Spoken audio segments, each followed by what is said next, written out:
Working Interferences is intended for mature audiences. Since the hosts never grew up, someone needs to be the adult.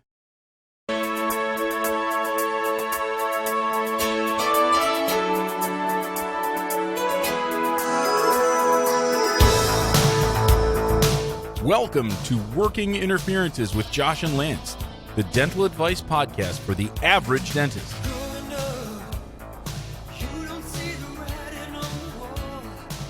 Here is Josh and Lance. Bros, what is up? Welcome to the Working Interferences podcast, the dental advice show. I am Joshua Austin. And I am Lance Timmerman. Lance, you know have you ever been Instagrammed? That's what I call it. Instagrammed, like where you get targeted for an ad that's like so up your alley, it's not even funny. Probably have, but it's probably so surreptitious that I didn't catch being tagged or flagged or whatever. Okay.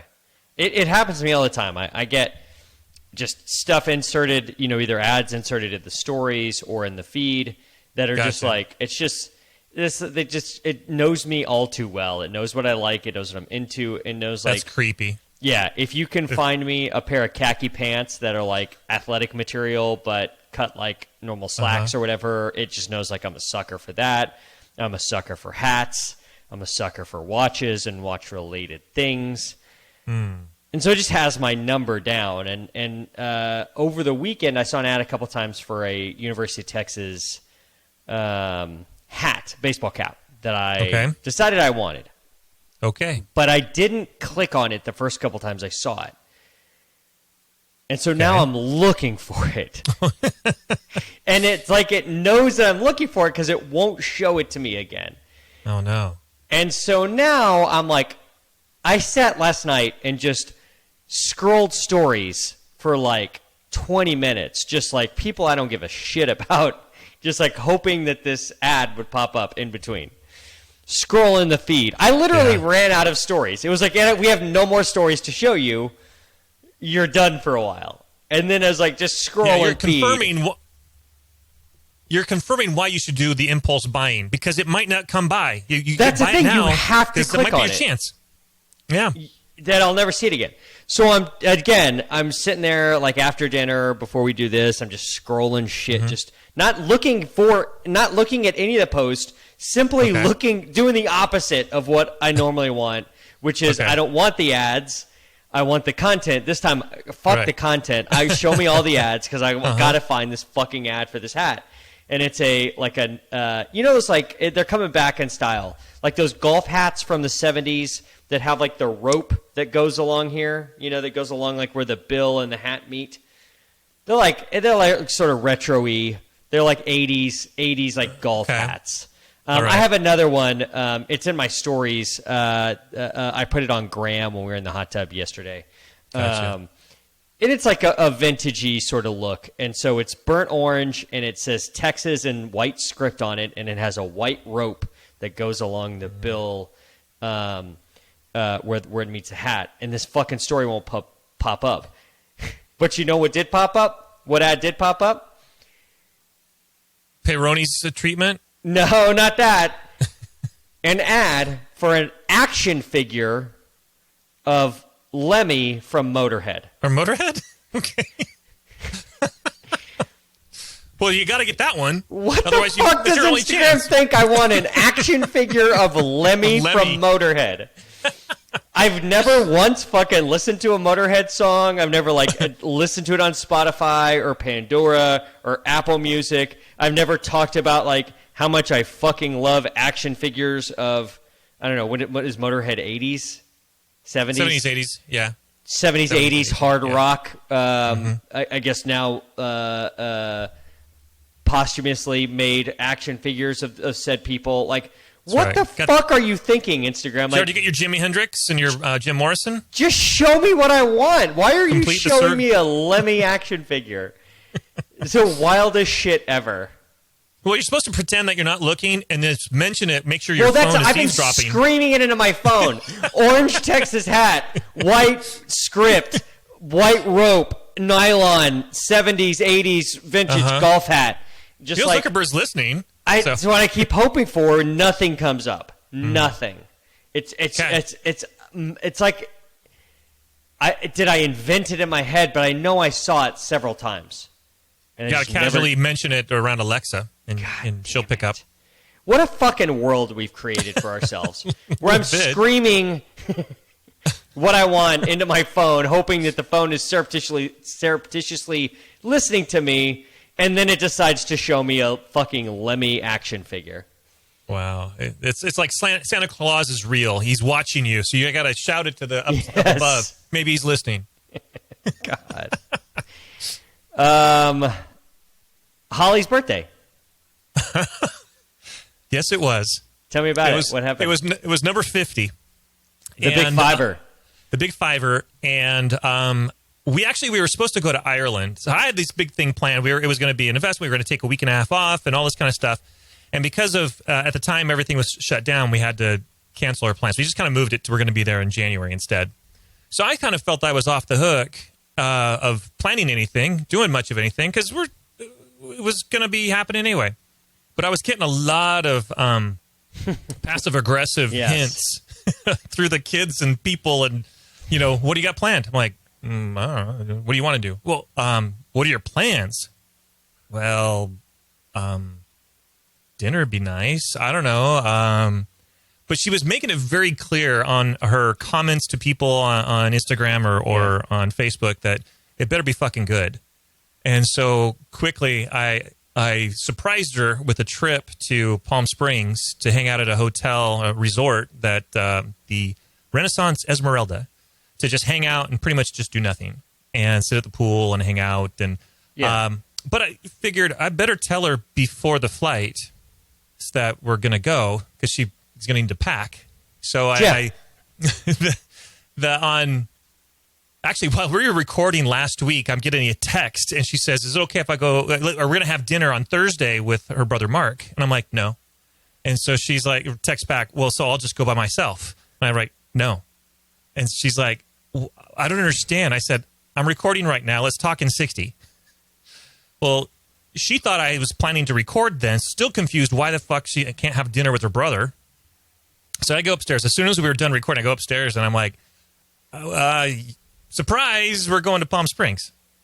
And so it ended up working out really, really well. One interesting thing, though, we get a lot. Facebook's a great way to keep track of people and their birthdays and things, but there's a lot of people that we know, and it's really hard to keep up with all of them, right?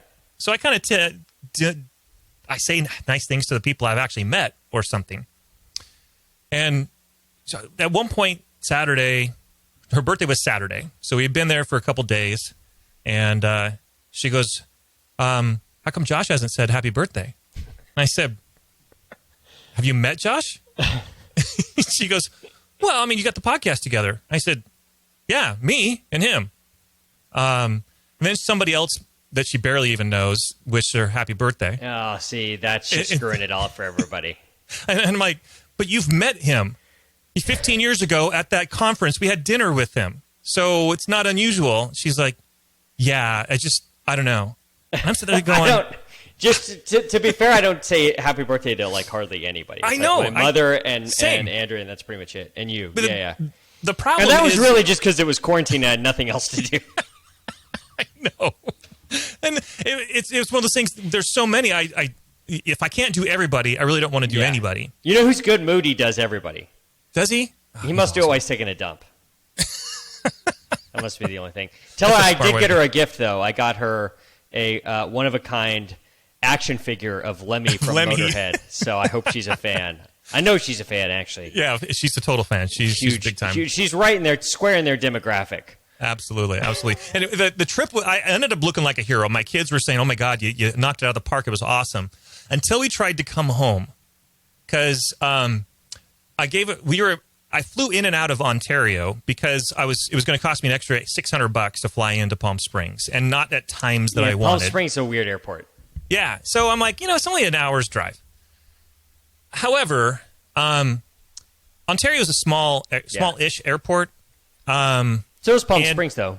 Yeah, but the rental car is across. They have to take a shuttle to it. Palm Springs, you just walk across the parking lot. So we tried to get the car, and I'm in line I have a fast pass thing with budget, and I go to it and it's closed. I'm like, it's a fucking holiday weekend. And I look at so I quickly get in line, but there was just a shit ton of people.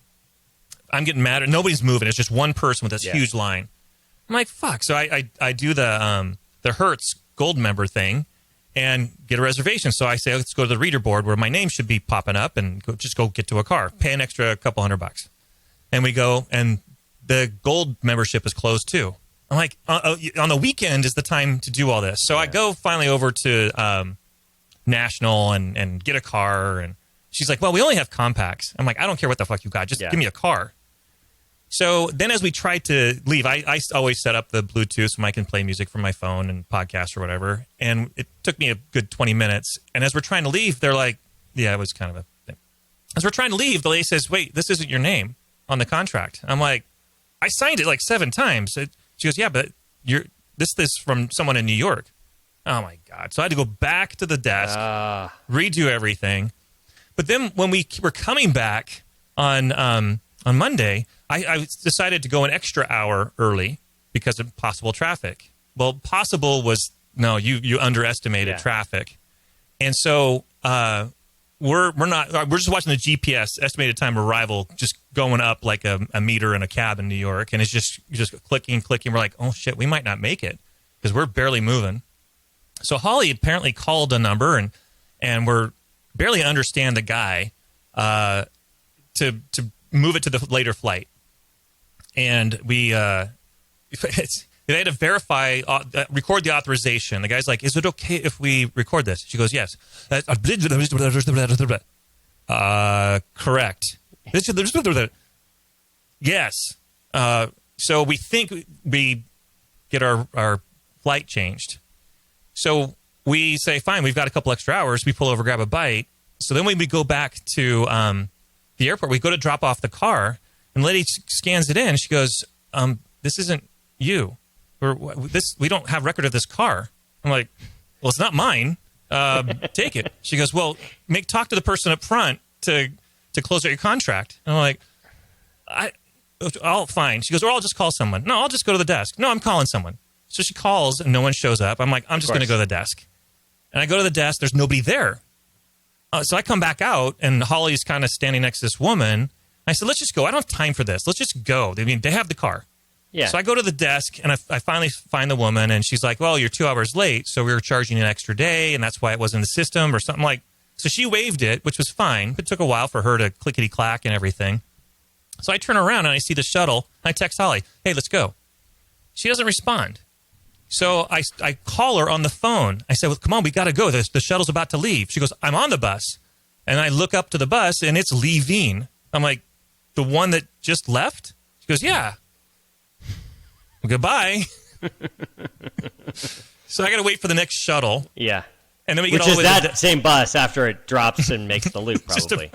So we get all the way to the Delta thing saying, hey, we're trying to check in and have them print out our boarding pass. And they're like, we don't have a record of you. I'm like, you got to be kidding me. Who did we talk to? Well, apparently they don't know either because whoever we talked to tried to call to change the thing. I think it was a legitimate company, but they couldn't understand them either. So they flagged it as fraudulent. And so luckily we actually saved money by going directly to the counter and we had to just pay a $75 fee instead of the $400. So any savings I thought I was making by flying into Ontario. Done. Yeah. Should have just flown to Palm Springs. It's an outdoor airport. It's delightful. The gates are outdoors. Love it. Great place. What do they do when it's 150 degrees? You just roast while you're waiting for your plane? The place is there's areas that are air conditioned and enclosed, and then they've got the misty spray out there to kind of cool you off a little bit. What is this going to do for my hair, Lance? It's going to make my hair frizzy. How are we going to handle this? This misting like in the hot. Monica from Barbados. Taking a schwitz. Yeah, it can be kind of warm down there. I got sunburned. Lance, this is an advice show. Sometimes. We answer your questions. We answer questions we find in all those neat little dental Facebook groups. We answer questions from Reddit. We strive to help dentists and dental team members with their own unique brand of advice. So please, we need your questions. They're the sustenance we crave. You can submit your questions to workinginterferences@gmail.com. And we don't want you to any question, do we, Lance? Oh, fuck no. We don't want a bunch of boring questions like, when does life actually begin? Because we all know that life begins at 50. We want the questions that Gordon Christensen cannot answer. You think Gordon had a big 50th birthday party? Back in 1865? Probably. Was G.V. Black yeah, G.V. Black invited? was there. Dr. Lister was there. Yeah, it was fucking Paul Revere, the barber surgeon, was there. Reddit user My Vegan Cookbook asks, religion in the dentist's office? I was on the Instagram account of the dentist I go to. They had posted a pic of their new building where they had written scriptures inside the walls before they were sealed up. I guess on the studs? I don't know. Yeah, maybe. They mentioned how they wanted to be, quote, inclusive, end quote. It was funny to me that this gesture was considered inclusive to them. Almost all the dentist offices I've been in the South have Christian artifacts hanging on the wall and sitting on tables. Truly inclusive would have looked more like them including things from every known religion. I'm pagan, and I've never seen a pentagram in a dentist's office. I did wear a pentagram shirt and was asked, why are you wearing that shirt with a dirty look that could have burned a hole in me from a hygienist? So much for being inclusive. If that was my patient, I would have said, Hail Satan, and given him a high five. For sure. And give him that rocker, hand signal that looks like horns and like, yeah. All right. You're probably not going to see a lot of pentagrams in dental offices. No, if you're judging them on pentagrams, that's going to be a tough look. Hard to find. Dentists, definitely. I mean, definitely in the South, I would guess it's like 90% you're going to find a cross in there somewhere. Probably. Dentists tend to skew towards the Christian. Sure.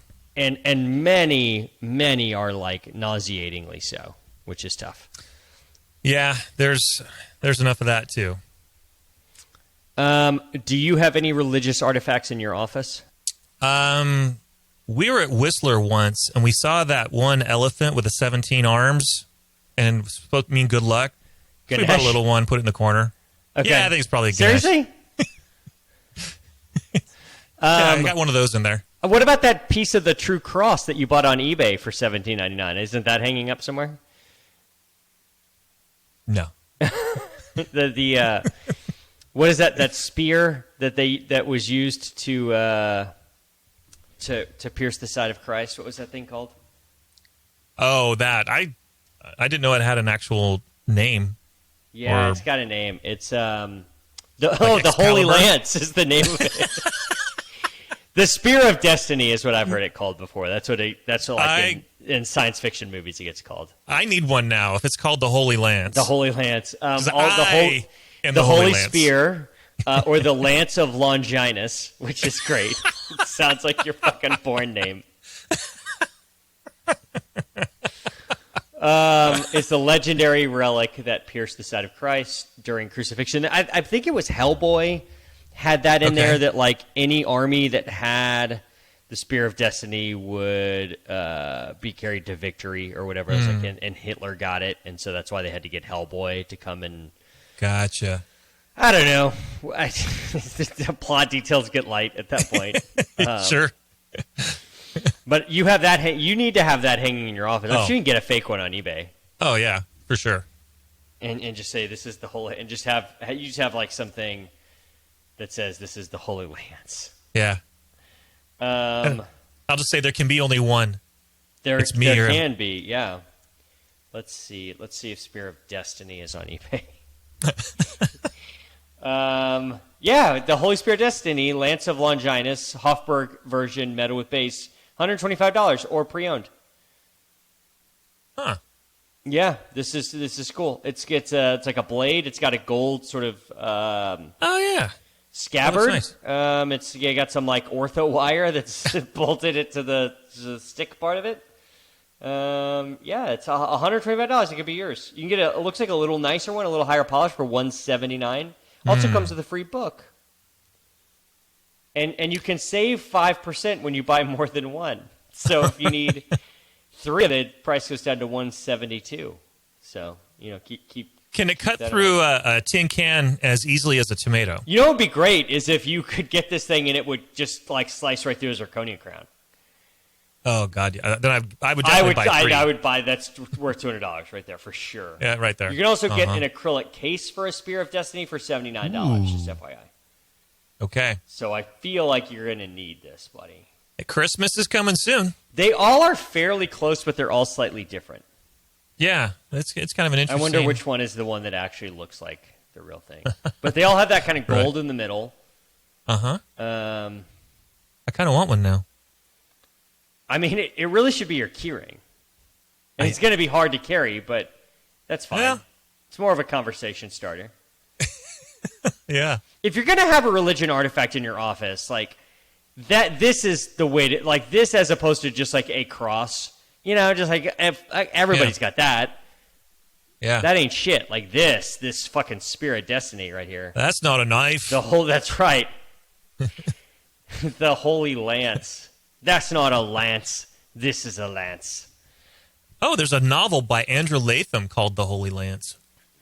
Again. Book 1 of the English Templar series. Fuck. That seems like you're biting off a lot right there if you get into that. Nah, that's see, it's reading a book, and I just ain't got time for that. Does it come in audiobook? All right, so here's my thought. It's certainly well within their rights and well within their privileges to be able to write whatever Bible verses they want on the studs of their office as it gets closed up. I don't love the fact that they said it was in the name of inclusivity. It's well within their right and their privilege, I guess I would say, to Sure. have Bible verses on their inside of their walls. That's fine. I have no issue with that. Yeah. I do think it. I don't think I'd do it, though. Oh, I would never do it. No. I don't know any Bible verses. It's like John 3:16. The only reason I know that is because of the that and the fucking wrestling guy, right? Was there something like that? Oh, yeah, Austin. Yeah, Steve Austin. right. Yeah, no relation. Yeah. Yeah. So other than I don't know any. I don't know anything. Like I could just make some shit up, like Leviticus 27:19. I have fucking no idea what that is.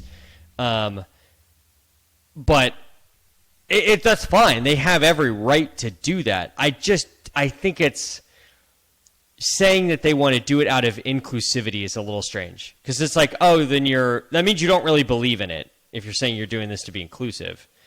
Yeah, and I think remember that bumper sticker said coexist. Every letter was the different religious artifact. Fine. I think if you're going to go down that road, you gotta do it. Yeah. You've got to have something from the Quran. You got to have something from. Yeah. Otherwise, you're putting Christian stuff out there. The depth of my knowledge of fucking religious articles. I guess the Old Testament. No, what's the thing that Madonna was into? The Torah. Yeah, no, there's another thing. Kabbalah. The Kabbalah. You got to have something from the Kabbalah. Yeah. Something from Hindu. Stuff. Get a Book of Mormon in there for spice. Let's not be too inclusive.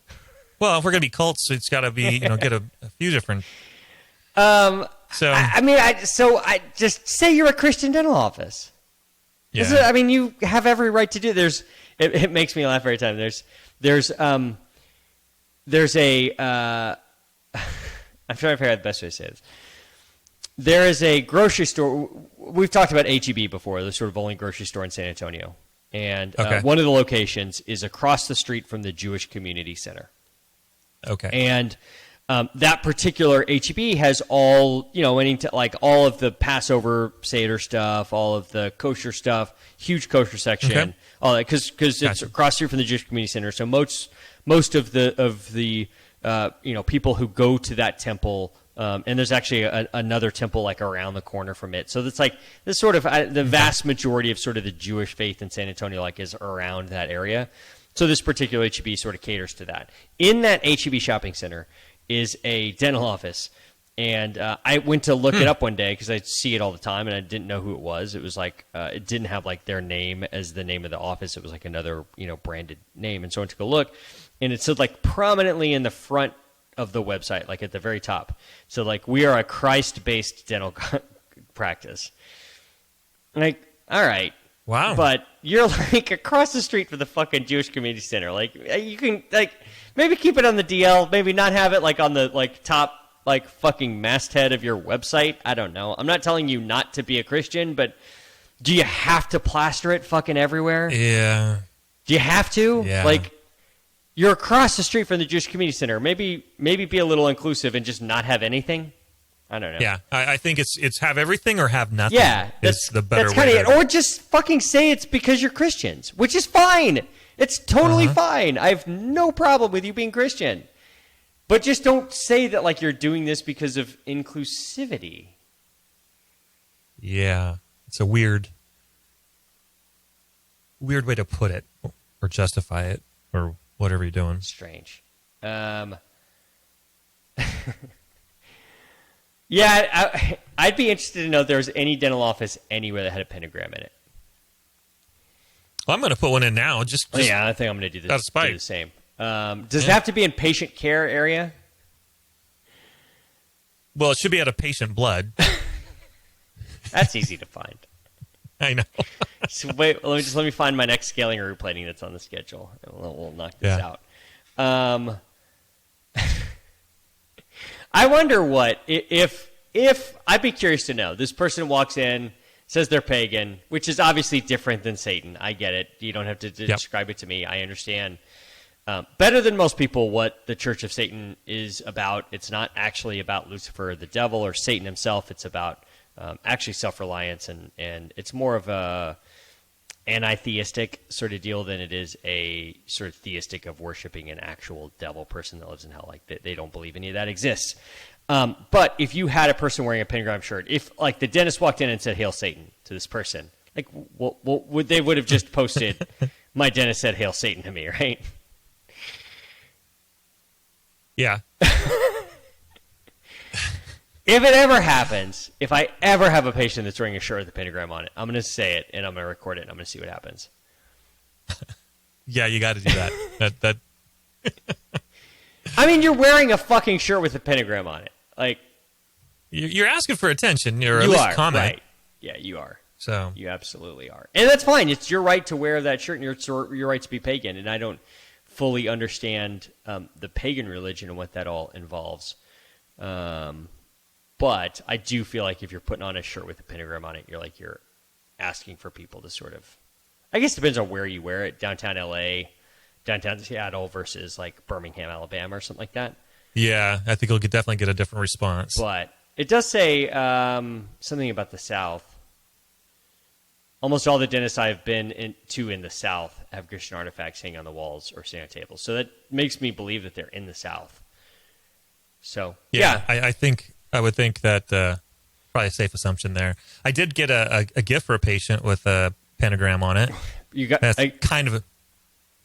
So, John Clayton's wife, John Clayton's ESPN guy for football. His wife is a patient, and because of his commercial that he shot with a Slayer T-shirt. I remember that.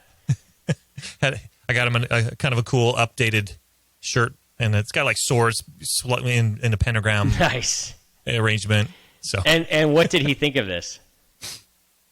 Just big laugh. Okay, good sense of humor. Does he have a ponytail or no? No. That was just no. He cut it off. Okay. Oh, he had one before. No, I don't think so. Okay, no, that was part of the gag, right? Was that he had his hair pulled back? He's like if you don't know who John Clayton is, he's like the nerdiest looking guy of all time. He just looks like a high school computer science teacher. Sure. If you were to like imagine in your head like what a 45-year-old virgin would be, that's what like you would think of somebody that looks like him. And he had this great ESPN commercial where he did like his hit on SportsCenter or whatever about whatever NFL news, and then turned the camera off and he took off his coat and underneath it was like a satanic T-shirt and he was listening to death metal. And I think there was something about he lived with his mom or something. Well, then he's jumped in his bed and said, "Hey, Mom, I'm done with the segment." Yeah, and then starts eating some food. Yeah. This is so good. When ESPN was making those commercials, unbelievable. Those were all great. Yeah. So great. Reddit user Down Dufall asks, story, plus I need advice on how to find a good dentist orthodontist. Am I a crazy patient? ? I'm having trouble trusting dentists. Yeah, if you have to ask, I just got back from my current dentist. I realize I have a lot of distrust towards him. He was the one who originally gave me braces and a permanent retainer.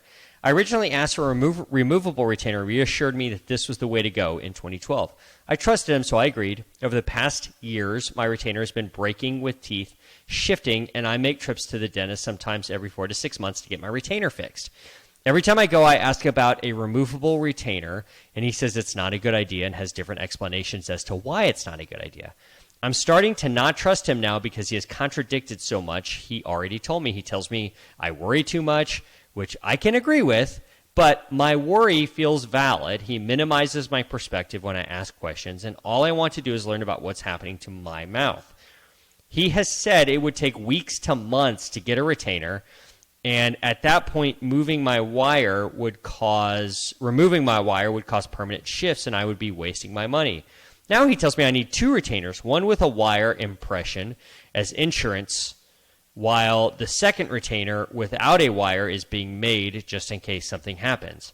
I asked him how long it would take to get the first retainer, and he said 3 days, although he told me previously it would take a month and advised me not to.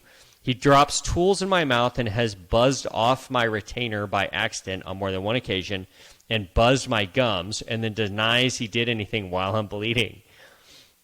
When I ask him if he can fix the part of the retainer he broke, he says he can't see anything and says I worry too much. I feel the exposed wire and pressure in my mouth. I have gotten a second opinion, but that dentist moved away. I do feel scared to approach another dentist, orthodontist. Are all dentists like this? I have never had another dentist, and I feel pressured to stay sometimes, but I get a weird gut feeling about going back and trusting him with getting a new retainer made. I'm having trouble trusting dentists.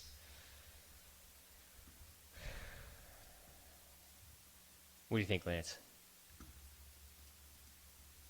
Well, he certainly doesn't seem to have a great bedside manner, but most patients lie. Their version of the truth is usually a skewed perspective. Yeah. So, yeah, this is one where the people advertising for a 3D printer might be a good idea, or at the very least, suck down systems to be able to make your own. What you do in your free time, Lance? Hey, I got this great I have an suck-down idea. system, but, yeah. Fucking orthodontists who teach in dental school, step up to the fucking plate and teach dentists about retainers. Did you learn anything about retainers in dental school?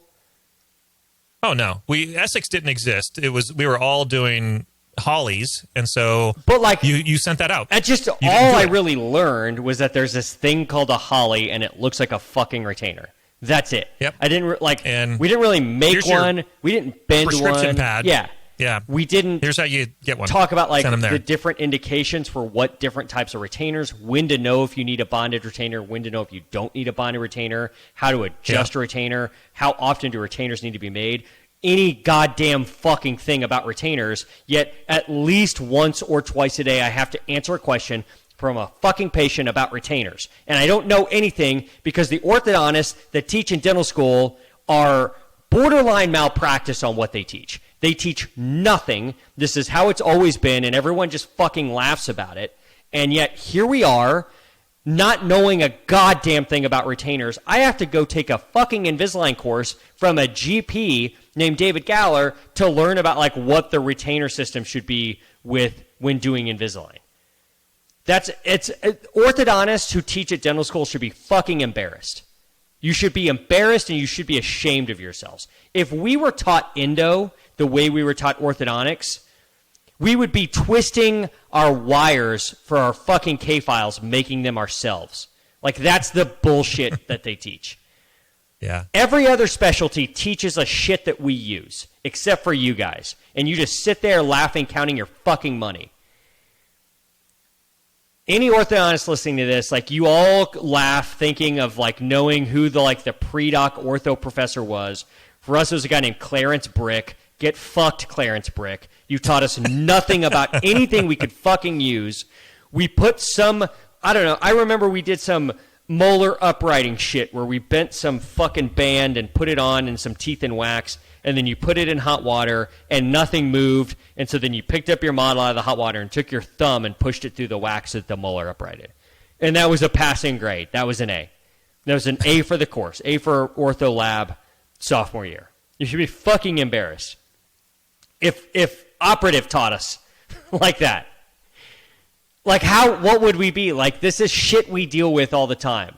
Teach us how to bond a retainer on. Teach us how to make a retainer. Teach us when we should use a bonded, like when should we replace a bonded broken lower retainer with another one? When should we use an Essex retainer? When should we not use an Essex retainer? What to do in a pinch? How can we MacGyver this situation so we can get them to you for the definitive? Yeah, or like how would I reasonably, like what would I write on a lab script to make the ortho lab know what I want and what I need, and that I don't sound like a fucking idiot when I order a retainer as a replacement? And this isn't even like me wanting to necessarily treat cases. This is just like shit that comes up in everyday general practice dentistry of like, where did you get that retainer? Who's your orthodontist? I have no fucking clue. It was 20 years ago, but my retainer broke. Do I still need it? I don't know. We didn't learn shit about this in dental school. Surprisingly, what we did learn about was bending some weird fucking wire that I'm never going to use. We did learn about calculating moments and vectors and forces that nobody ever fucking does anything about. I don't know what a Damon appliance is. I don't know any of this shit. Because orthodontists sat on their fucking hands. And if you said you wanted to become an orthodontist and you're like in the top 10%, they would like let you into their little club and you could go up to the ortho clinic and learn some shit. But if you just like were wanting to do GP, like wanting to be a general dentist, they had no fucking time for you. And it's an embarrassing thing for orthodontists all over this country to have literally shit the bed of dental education. They are by far leading the, like, they are the laggards. They are so far behind in what they teach people that graduate from dental school. We know nothing about what they do, and that's because that's how they want it, and it's bullshit. You guys should be fucking embarrassed. I don't know what to tell this person. Do they need a fixed retainer? Fuck, I don't know. I have no idea. It does sound like their dentist might be just way behind the times. Yeah, or because I mean, this dentist sucks, no doubt about it. But if this person came to me, I don't know what to tell them. Yeah. Well, I'd certainly be able to make them something within 24 hours. Yeah, this is going to take a month. Yeah, this month to... Where are you sending it to? 4 to 6... Is this retainer getting cast like a partial framework? Yeah, Jesus. Yeah. It's wild. And so here's what Galler taught us. Okay. Galler taught us Vivera retainers. So that's obviously like in the Invisalign system, which I get. Like he's in that system, so it behooves him to teach that. But it does make sense. The Vivera retainers are like the 4 uppers and the 4 lowers. So dog chews one up. Great. You got another one there. You leave one at the Luby's cafeteria, and it gets thrown away. Do they have Luby's in Seattle? They do not. Have you ever had Luby's? I've never heard of it. Luby's is a Texas chain that is now, I think, in many different... It's a cafeteria. Okay. So it's like cafeteria food. But Luby's is like, I don't know, they sell shit like in the frozen food aisle now. I think they went through some financial difficulties, as one would maybe expect from a cafeteria. Let's look at all locations of Luby's. All over Texas. So nowhere else outside of Texas. So no one else outside of Texas is going to get the fucking Luby's reference. It's a cafeteria, you know. There's a line, and you order your food. You have a tray. It's always tough when you have a tray. It's never good. If you're older than 13 years old and you have to order your food and have it put on a tray that you then take to a table, like that's a tough look. Or like IKEA. Is that I haven't? It's been a long time since I've eaten at an IKEA. Yeah, they do it the same way. It's a cafeteria. Yeah, grab a tray. Yeah, so you're getting your Swedish meatballs and your lingonberry. I don't what is they make lingonberry something. It's like compost. I don't know. Whatever the fuck spread. It is. You're getting your Swedish meatballs at the IKEA, and you have your Vivera retainers on a tray, and you throw them away. Like you got another set, right? So there's some redundancy there. He makes people wear them 24 hours a day, or 23 and a half hours a day. Take them out to brush your teeth, obviously, and eat.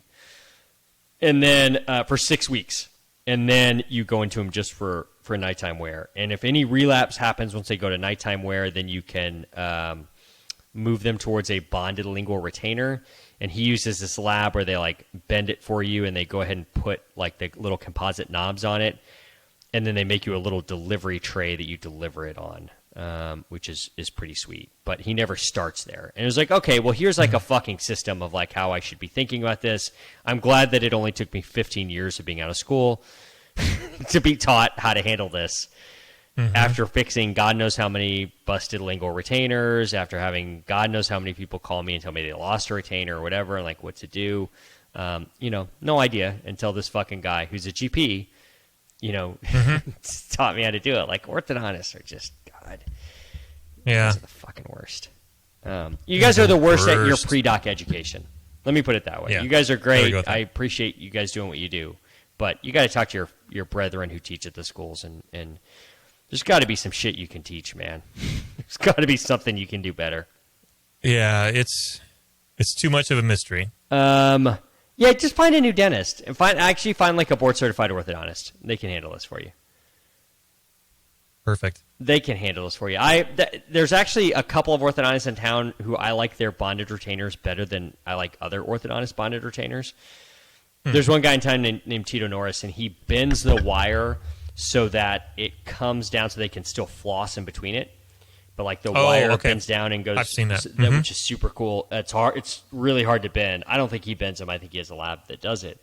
Sure. But you could have those made. Those are pretty cool.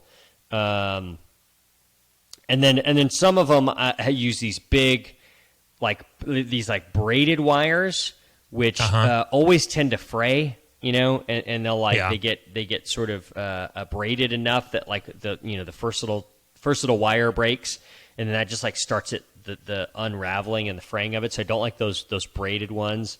I kind of like the little chains. Have you ever seen the little chains? No. The little chains are nice. I don't know what they're really called because I didn't have an orthodontist that taught me anything in dental school. But they have like these little chains that they trim. And they are flat, and then they can bond those in a bunch of little nooks and crannies in the chain. Yeah, but I've seen that. It's not like braided, where it's going to unravel. Like the chain can unravel, so those are nice.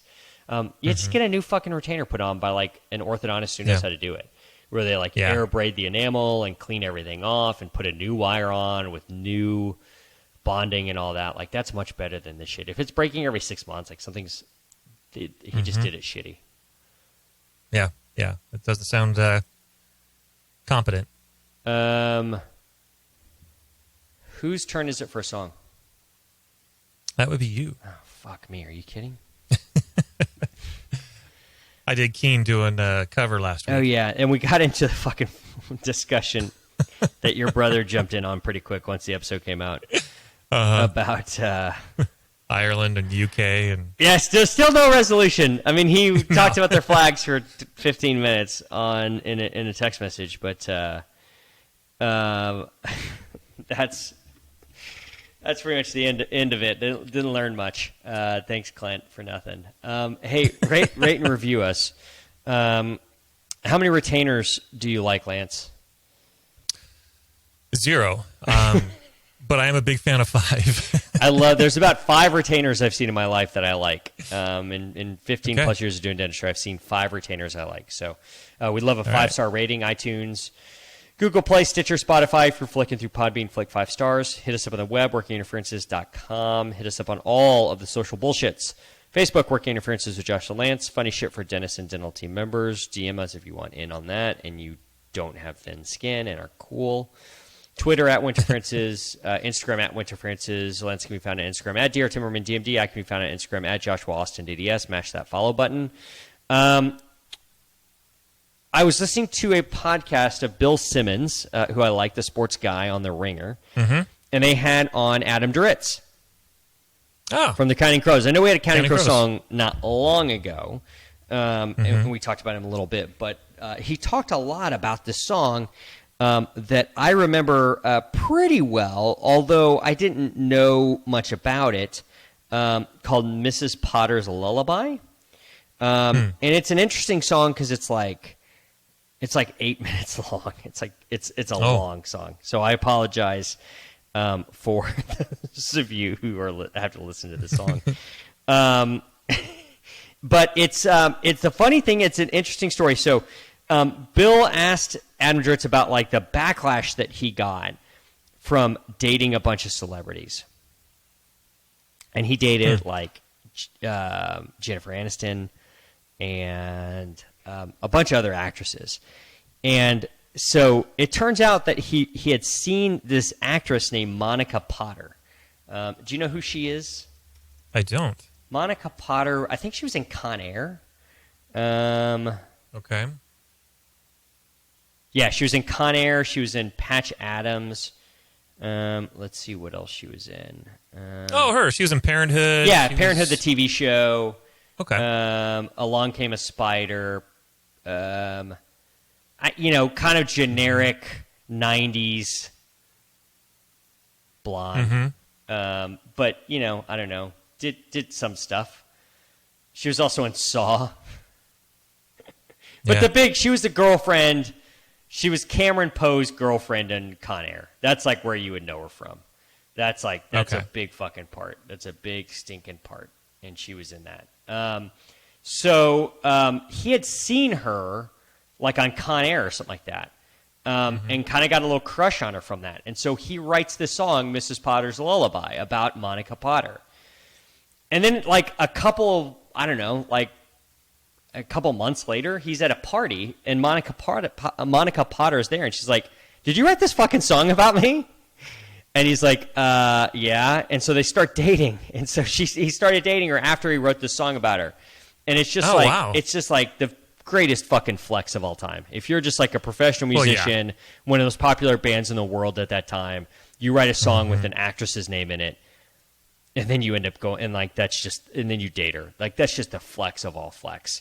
It didn't work out though. They did not make it. Now she's married to an orthopedic surgeon. So I guess that rock and roll life just wasn't wasn't up with what she was looking for. So this is Mrs. Potter's Lullaby from Counting Crows. It's a long song. But I don't know. Give it a try. I think you will like it. And I don't know. What are your thoughts on Counting Crows? They're a little. I liked them. They were. No, I know they're American, my wheelhouse. And so that's not really your deal. Yeah, exactly. And they are Cal fans, so I gotta whatever. Golden Bear suck. They're one of the biggest bands in the world from '94 through '98. Probably. Yeah, the entire time of dental school was their zenith. They're just not going to ever be a like. And my kids love them because of Shrek. Yeah, it's really kind of sad. I just don't know if a band like that makes it that big ever again. It's like to be that big, it would have to be like Taylor Swift or like Demi Lovato. Like it would have to be like pop, like sugar pop, synth. Justin Timberlake. Like it have to be shit like that. It would never just be like a band with a guy and a guitar and a piano and like it just. I just don't like that. That just isn't going to happen again.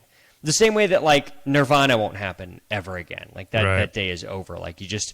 I have like this indie band that makes it and becomes the biggest rock band in the world. I don't know. I just the more we get further into this, the more I think that rock and roll is dead.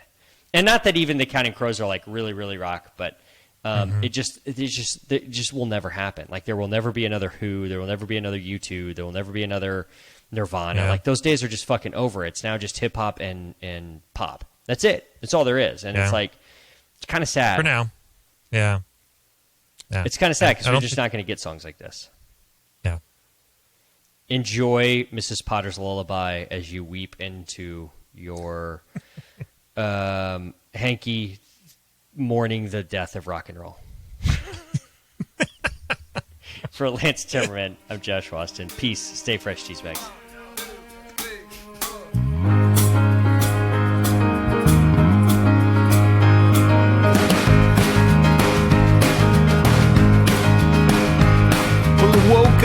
up in mid-afternoon, 'cause that's when it all hurts the most.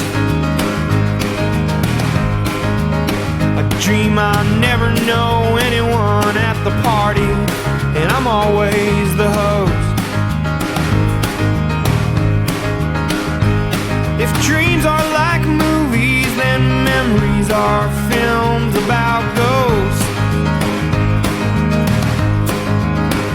You can never escape, you can only move south down the coast.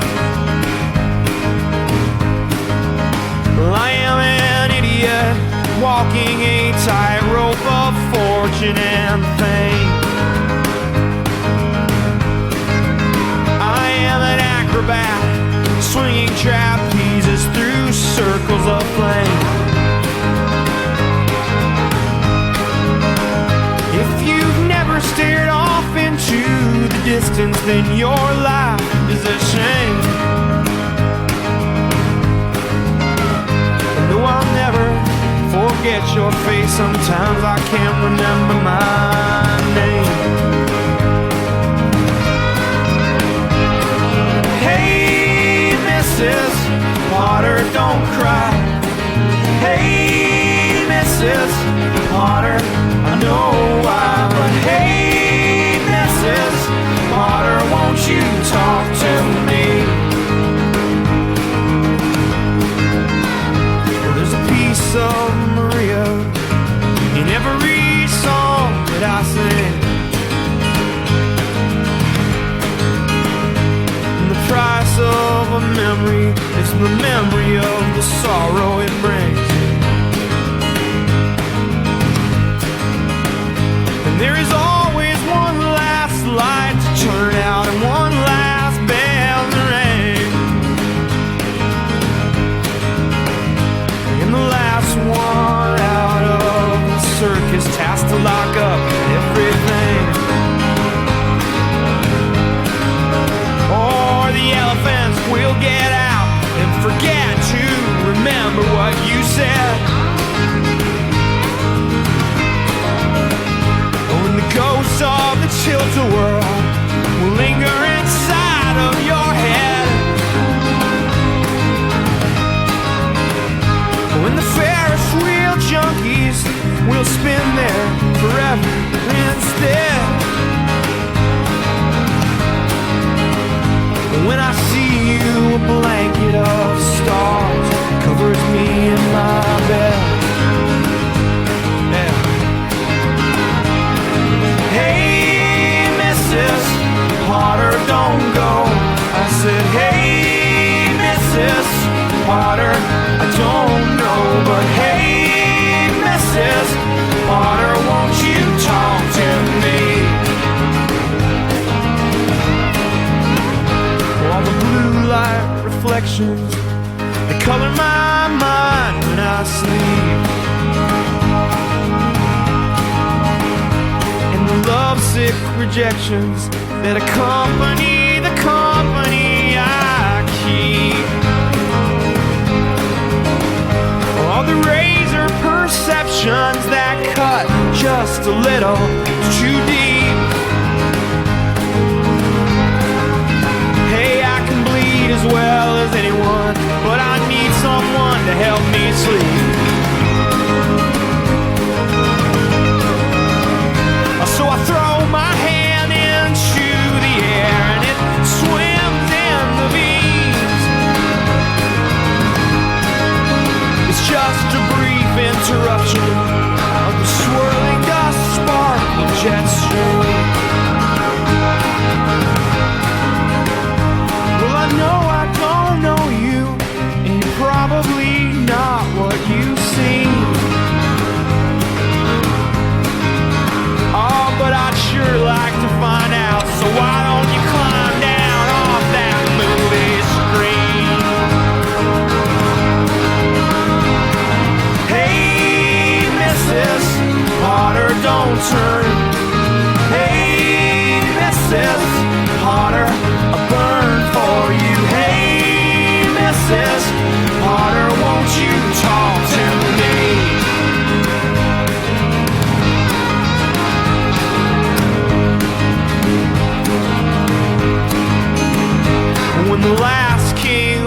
Hollywood shatters his glass on the floor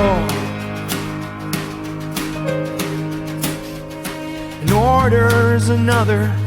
Well, I wonder what he did that for. It's when I know that I have to get out, 'cause I have been there before. So I gave up my seat at the bar and I head for the door. Yeah. We drove out to the desert just to lie down beneath this bowl of stars. We stand up in the palace like it's the last of the great pioneer town bars. Oh, we shout out these songs against the clang of electric guitars. You can see a million miles tonight, but you can't get very far. Oh, you can see a million miles tonight, but you can't get very far. Hey, Mrs. Potter, I won't touch. And hey, Mrs. Potter, it's not much, but hey, Mrs. Potter, won't you talk to me? Hey, Mrs. Potter, won't you talk to me? Hey, Mrs. Potter, won't you talk to me?